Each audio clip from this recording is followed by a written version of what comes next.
Hey YouTube, Tim here. On the garage today. I was playing around with the Road King, getting ready to take a little bit of a longer ride, and I had purchased a helmet lock, and I wanted to play with it and see if I could put it on the bike. Eventually, I didn't like the helmet lock. I'm not going to put it on. I'm going to continue to lock my helmet to the bike the way I always do, or using a one of those cable gun locks that you get with a handgun.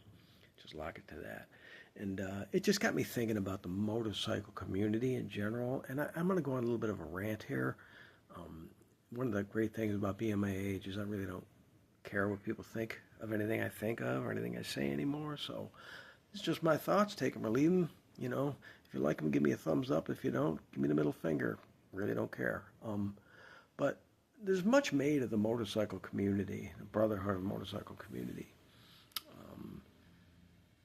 And buying a helmet lock is kind of one of the things that kind of bothers me about the motorcycle community. Recently, well, not recently, a while back, my son, who resided with me for a little while when he moved to this area, now he's out in a different spot, but he had his favorite motorcycle helmet stolen from him. I forget where he was, one of the big box stores.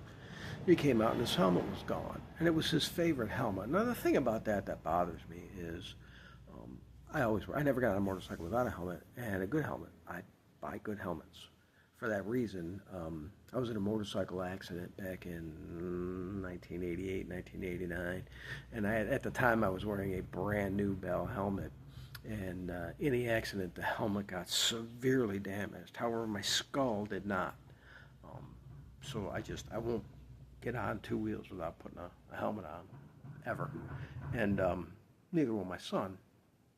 And that helmet that was stolen from him was one of his favorite helmets. In fact, it was his favorite helmet. And if you had asked him for a helmet, if you needed a helmet and you had asked him for a helmet, he would have given you one. And if he wouldn't have given you a helmet, I would have. I've got lots of helmets.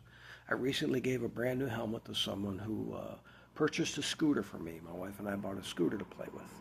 And she didn't like it, so we sold the scooter to a young college student who needed transportation. He didn't have a helmet. I went to the closet, I got a brand new helmet in a box and gave it to him. What you do, right? If you're part of a community, I mean, it's what you do. But is it? Is it what you do if you're part of the community? Went for a ride. I'm getting ready to take this trip, so I hadn't ridden a bike for a while. It's been really cold here, but the weather warmed up. And I went for a little ride in the foothills of the Smoky Mountains, which is close to where I live. I absolutely love riding up there. And it wasn't just my idea either. Everybody who owns a motorcycle had that idea. Let's go out for this really nice ride on this really nice day. So you're riding, and if you do any of that, you learn how to ride one-handed because you get the wave, right? You get the motorcyclist wave, that brotherhood wave, the hand down low that you can't not respond to. Me, anybody waves to me, I'll wave back at you. I'm a pretty easygoing guy. The world's too messed up right now to be rude and to be nasty. Maybe if we all just lighten up a little bit, things will calm down and the world will be a better place. So I'll wave to anybody that waves to me. But you get that biker wave, you know what I mean? So it's cool, and it's all cool. 90% of the motorcycles I see on the road by me are Harley Davidsons. My Road King is actually, I bought that 4 years ago in May, and that's the first Harley Davidson I've ever personally owned. I rode metric sport bikes when I was younger, dirt bikes from Europe. Never really had, I don't know, and when I bought this Road King, I wasn't really looking for a Harley. I just ran into this deal. My son found me a deal, and I bought it because it was a great deal and a great bike, and I love the bike. I could sell that bike and buy something else, make money on it, but I'm not going to because I love the bike. I'm making subtle changes to it, you know. I'm not a Harley guy. Y'all know I'm working on a wide glide just because I always kind of wanted a bike that looked kind of like a chopper. So I'm playing with that. I'm retired now.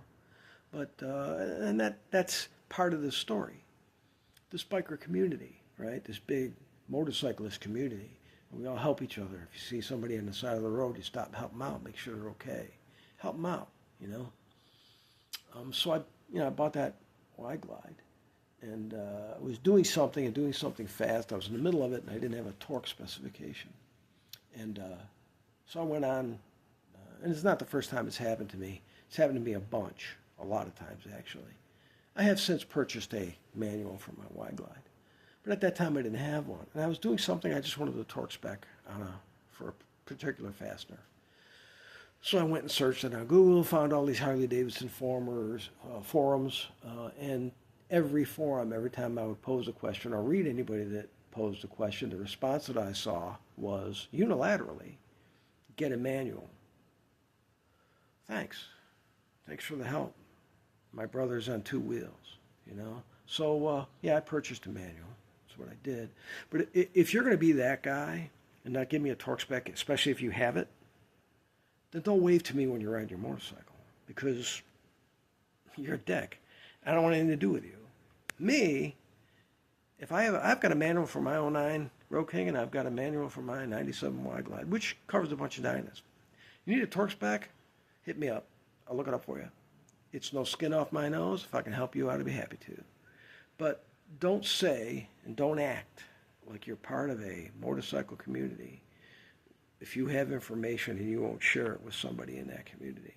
As an automobile technician, I went out of my way to help anybody out. I cannot tell you the number of nights I worked till midnight trying to help somebody out. It is my wife will tell you I spent more time for free as an auto technician trying to help people out, trying to get them on the road, get them going, make their life easier. Maybe if we all weren't such jerks, maybe it would be a better place. I don't know. So there's my soapbox rant.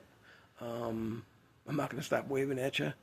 I just hope that maybe people will think about this and maybe change their attitudes a little bit.